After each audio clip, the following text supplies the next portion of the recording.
Good evening, and welcome to the Writer's Block.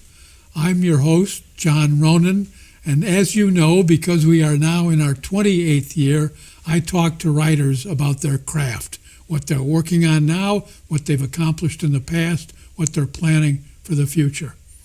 It's a pretty wide net, and we have had on other brands of artists. We've had on sculptors and actors, musicians. So if you have an idea for someone who might be right for the writer's block, a writer or other creative kind of a person, watch for our address at the end of the show. We'd be glad to get your suggestions. I also want to point out that the writer's block and all the other original programming that comes out of Cape Ann TV about and for Cape Ann, of course available to the world from our website, is a product of cable access television. You don't get this valuable cultural service with Dish, so don't pay attention to those ads. Tonight, I'm very happy to say we do have a writer, a very accomplished writer who's busy right now, has a growing and impressive record of publications, and we're going to find out what his future holds during the show. His name is Marc Levy. And I'm going to use as intro material the paragraph about Marc from the back of his newest book, How Stevie Nearly Lost the War. Marc Levy was an infantry medic in Company D, 1st Battalion, 7th Regiment of the 1st Cav in Vietnam and Cambodia in 1970. His decorations include the Silver Star, 2 Bronze Stars, the Air Medal, the Army Commendation.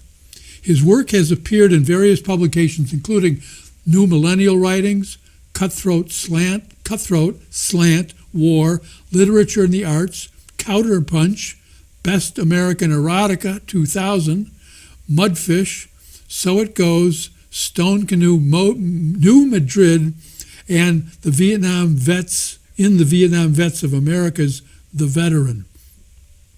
It is forthcoming. That was forthcoming when this came out. I believe it's appeared. Forthcoming material in the Vets for Peace in Our Peace Times. He won the 2016 Syracuse University Institute for Veterans and Military Families Writing Prize, judged by Brian Turner. An impressive record, Marc. Welcome back. Thank you. It's good to be here. You were on too long ago, I think maybe 8 years, and I think because you've been so busy, I should have had you on before. Has the article in the Veteran for Peace come out? I believe so, yeah. I'm going to hold the book up, your latest book, How Stevie Nearly Lost the War. I'm going to hold it up right there and keep it steady. When did this come out, and can you tell us about it? It came out in about 6 months ago. And so early 2017. Yeah. And what's it about? I know what it's about, but our audience doesn't. Well, it's a collection of post-war short stories, and most of them have been published elsewhere. I know the credits appear in here. Yeah. So the war is kind of in the background, and what's at work is the PTSD in social situations, inner life, everyday living. And each story kind of highlights some facet of what a war does to a person after the war is over and the person has to make his way back into the world. There's a wonderful introduction to one of the stories I mentioned before we went on the air. I'll quote it again because it's so strong. Now, I won't find it immediately the way I did before. VA shrink. Where were you in Vietnam? Vietnam vet. Yes. VA shrink. When were you there? Vietnam vet. Last night. And this is decades later. Yeah. That's a beautiful summation of kind of the point of view. Do you still go back? To the Vietnam in yeah. dreams or in It's a good question. anxieties? And, Well, I've got a little PTSD, and what I've noticed in myself is that I'm not as wound up, wired as I was, say, 10 years ago. But it's and my dreams are less. I'm having less nightmares. For the last year, I've written down my dreams every morning. So that's the next book. We'll talk about that perhaps later. But an earlier book I wrote was a collection of 100 war nightmares, which I started recording starting in 1971. right after you... Yeah, and it was just, service is I over. wasn't really thinking of anything other than I should write these things down when I can. Excuse me, were you still in the service then? Yeah. By back here? Yeah, I came back. I have a year left at Mhm. Fort Devens. Yeah. And So you were here, you were writing these... I'm just writing down the dreams, but at the time I was also being court-martialed and getting disciplined, and eventually I got out. There's a lot of dreams and nightmares and flashbacks in here. Yeah. And it spills over into everything. Right. Can you tell us a little bit about how Stevie nearly lost the war?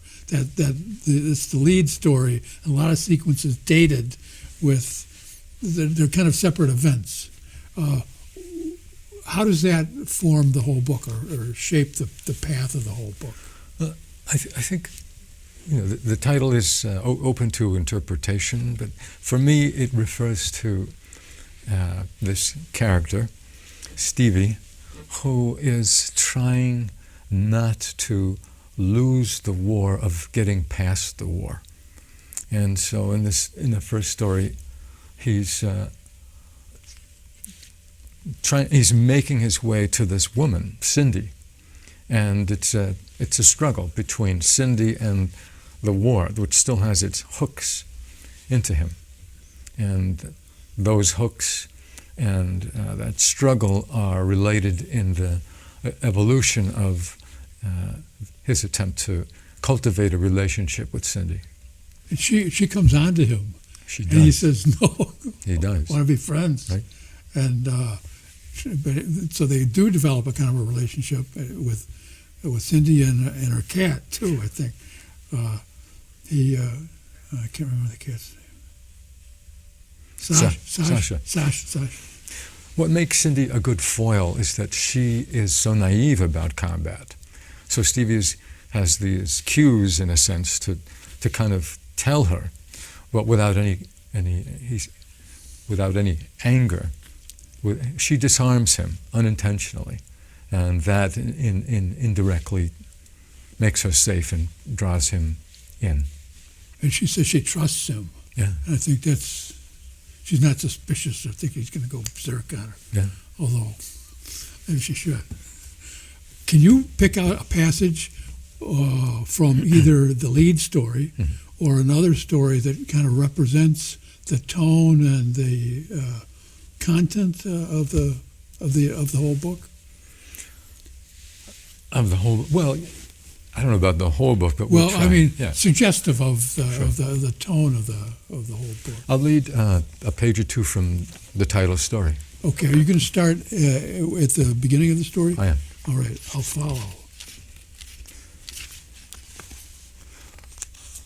How Stevie nearly lost the war. The war, Stevie is told, with its white-tailed rockets and hard crack ricochets. The war with its thumping whirl of trembling choppers. The war with its shirtless gun crews manning steel-wheeled cannons. The war with its fine plumed shells curling silver arcs through infinite sky. The war with its lumbering tanks and sun-bleached bunkers. The war with its steep, lush highlands, emerald lattice of checkerboard paddies. The war with its mangled torsos, triage too late. The war, he is told on scheduled clinic days, had ended quite some time ago. Stevie sits on the bare floor in the center of his 9x9 studio apartment. It is a good thing to do. long past midnight, seated cross-legged, facing the solitary open window opposite his computer and metal file cabinet. He leans against his white bookcase and recalls the soft patter of rain on tropical wood, the curling trickle of thin, incessant rivulets. In tropical forests before first light, all sound felt amplified. Yet nothing happened, nothing of consequence. Years later, he regretted that while angry young men wearing torn battle fatigues, unit patches, mud-slicked boonie hats hurled their combat medals onto Capitol steps, some weeping, others shouting, yet strangely peaceful in their rude descent, Stevie lay snug beneath an olive-drab stockade blanket, thin, exhausted, hair close cut, unable to attend. Soon he will rise to make toast, the preferred meal of day or night. For now, Stevie thinks of Cindy's last letter, and Cindy herself. She is short, of medium build, with auburn hair and alluring, firm calves. Of particular note is the manner in which her mouth seems to push forward, as though a permanent kiss stained her curious face. She is pretty, but not in the conventional sense. He had known her in passing, knew his curious manner did not unnerve her. She read well in public. Her writing was better than most encountered at cafe readings. When Stevie read about war, not once in 2 years did Cindy look away. Stevie remembers their only date. "Would you like to go out sometime?" "Sure," she said. The very next afternoon they walked for hours in the lush wood of a nearby state park. Toward evening they returned to Cindy's well-kept house. "You can come in. I trust you," she said. Her home was filled with fine antique furniture, exquisitely placed.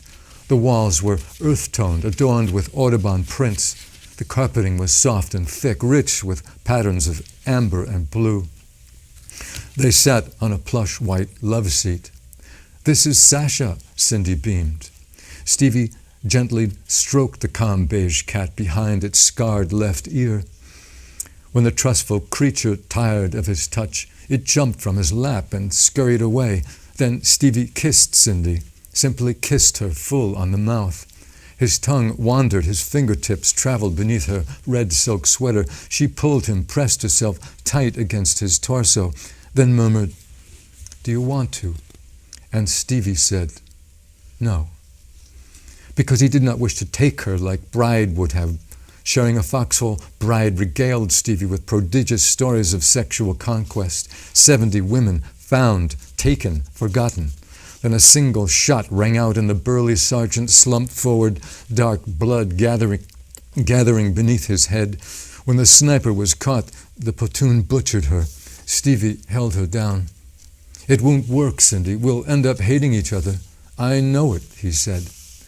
He never spoke this way, polite, casual, comforting. "What do you want?" she said, straightening her clothes. She was lovely, he thought. So lovely. "Just be my friend." "Will you be my friend?" When Cindy said yes, Stevie wept susurrant tears. "Why are you crying, Stevie?" "I don't know," he said. "I don't know." She held him close until his time came to leave. In one seamless arc, Stevie rises and seats himself at his computer, a mongrel stitched from the wreckage of other people's lives. It is late, the perfect time to write Cindy, who must be sleeping. The Memorial Day service went well, he wrote. They played the Billy Joel song with chopper blades in the background. No caffeine in your blood, that'll wake you up. Old men read poems about duty, honor, that sort of thing. The crowd loved it. Then it's my turn. I tell them things they need to hear. A few vets said, "You tell it real, brother." "Got any more?" But my head was splitting, so I left. Petra, the acupuncturist, thinks it's psychosomatic. Stuck me with 21 times with needles. I'll wait a few days. See my doctor. Stevie clicks send, logs off, pushes the chair back, decides to make toast. He uses his incomparable, outlandishly priced, made in Spain, NAFTA-approved, Krupp's foolproof, doofus-proof, as Sergeant Bride would say, Bride shot so impeccably, deluxe, white-toned, smooth-shelled, quite nearly noiseless, two-slice toaster. Stevie twists open the plastic bread sack, daintily drops one slice into the left slot, one into the right. "Yes, sir," he says, saluting the phantom white refrigerator. "It's a wonderful toaster. It's a goddamn perfect toaster. It's the most beautiful damn toaster of all time." I like that. The message he sends to Cindy is in italics, so you can see it. And the beginning paragraph is in italics too, and that helps a little bit to follow this. I think that section is good emblematic of the book for me, because the contrast between familiar suburban, urban, American land, home ground circumstance, a living room, a cat, and then, bam, a sniper gets Bride and just slumps over. Is that taken from life? Were you next to somebody who? No. We never were attacked by a sniper. This is what I learned from a good friend who was a well-known writer and actor, and also in taking classes at the William Joyner Center and studying one time with Tim O'Brien and Larry Heineman and a few other people. It's fiction. So like all writing, you draw on your experience, others' experience, past reading. I think what it took me a while to learn was not to hold on to the truth of any one specific event, but to use my imagination and just invent things. And as you're saying, alloy real events with fictional events. But I had to ask that question because it's so well done here. And that seems to me one of your intentions is to contrast, always juxtapose these home things, a theater, a date, with Stevie being in this story and other stories. So the protagonist being yanked back into Nam from 10 years, 20 years, 30 years. And it is jarring. And you were after the jarring. It's part of me realized when I was writing the book that this is sort of a text for the wives and the children and the sons and daughters of people who are related in one way or another to someone who has, in this case, a veteran with PTSD or who's been to war. PTSD. It can be a little bit. Some people get over it in a relatively short amount of time. Some people manage it well, but I think the country, much more so after Vietnam, was fairly uninformed. Much more so now. But there's more so now because of Vietnam. Because of Vietnam, because of the time and the research that came out of Vietnam, and the intervening wars that have kind of. Yeah. Blinds us to the more immediate past.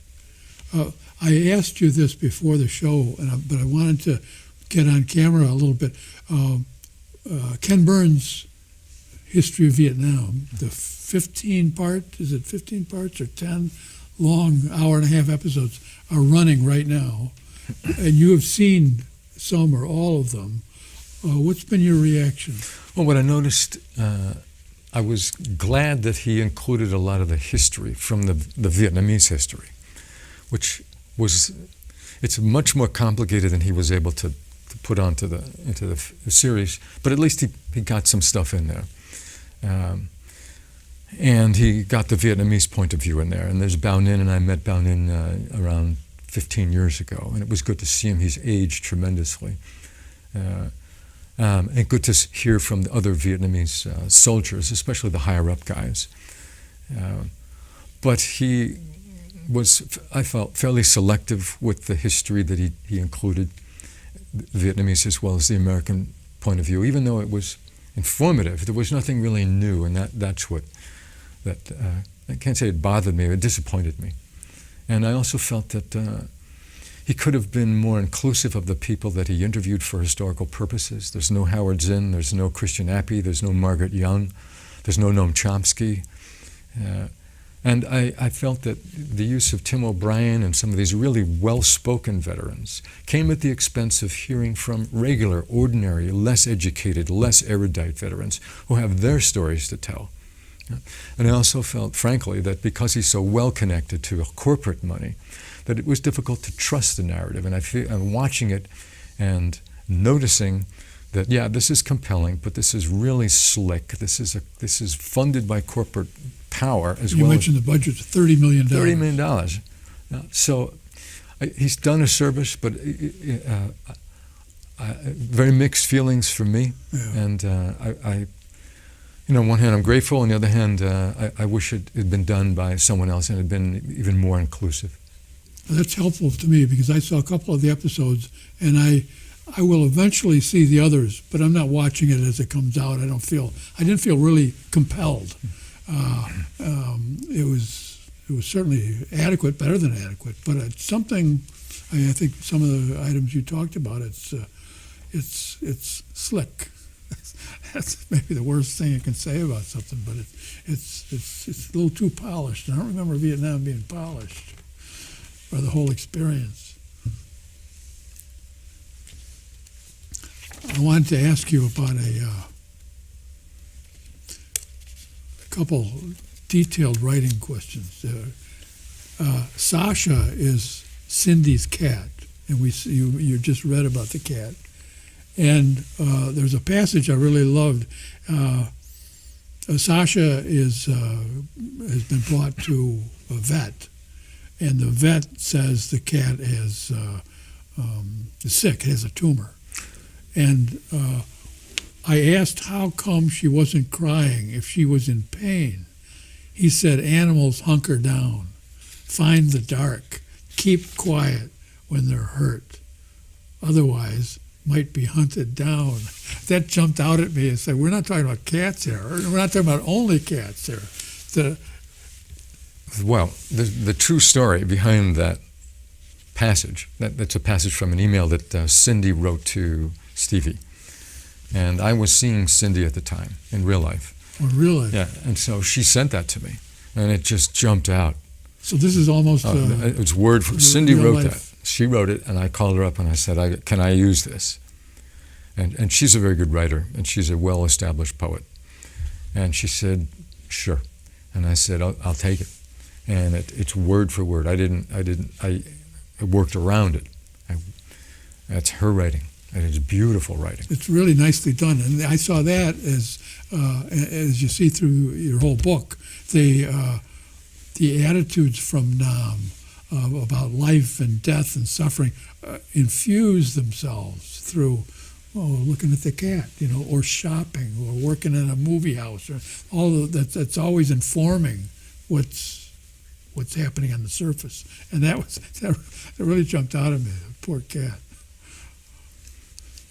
Do you have another section of another story that you might think is a good sample for us? I do. I'll read an excerpt from a story called Bluefields. Okay. I'm going to find the page, and Bluefields is 92. Are you going to start at the beginning? No, I'm going to. There's a part where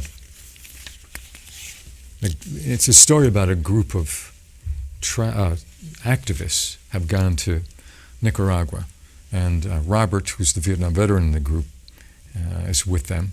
And Bluefields was a place that got hit by a hurricane in the 80s, and that's why these people went over. They had medical backgrounds and stuff, and it's a mix of a couple of women, a couple of guys, middle-aged people. And so in this part in the story, they've taken a break, and they're going swimming, because they're on the east coast of Nicaragua, where the Mosquito Indians lived. So I'm going to start. What's the first line of the paragraph? First line of the paragraph is, we are We are wearing bathing suits beneath our clothes.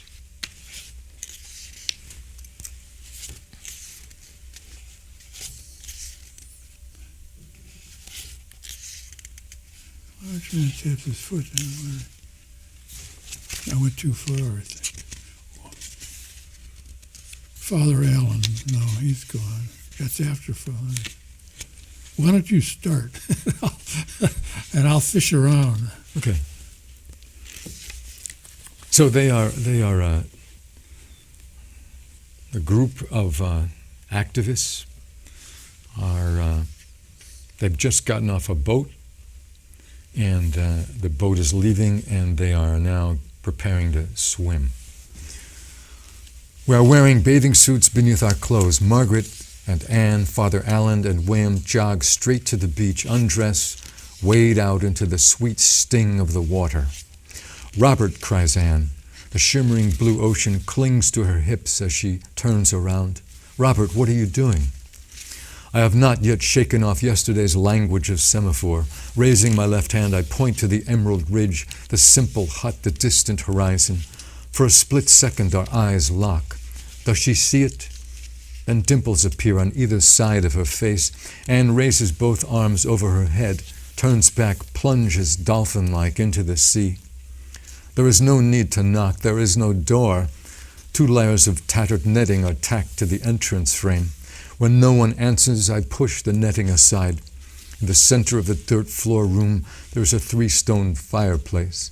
The embers beneath a blackened kettle have gone out. On the far wall, a book-sized mirror hangs above an old wood table. There is the scent of soot and passing of time. Sunlight illuminates the floating dust that fills the air.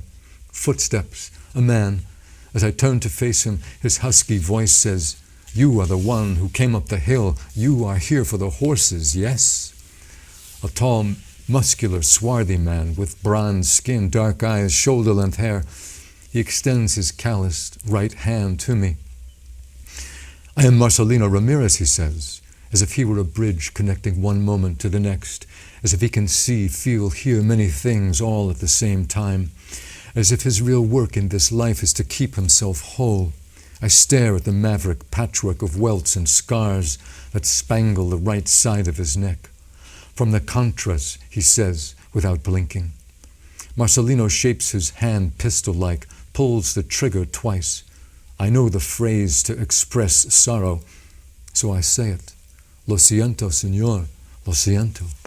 I want to just interrupt there. That's a really nice juxtaposition there of the emblematic gun, and then in sorrow, the emotion, the soft, and the gun. Guns are a lot of guns in this. A lot of weapons. I shouldn't say guns. Right. The story is leading to a confrontation with the Contra, and the Contra were anti-Sandinista militias who fought against guerrillas who were supporting a democratically elected. Right. Yes. Yeah. I have to.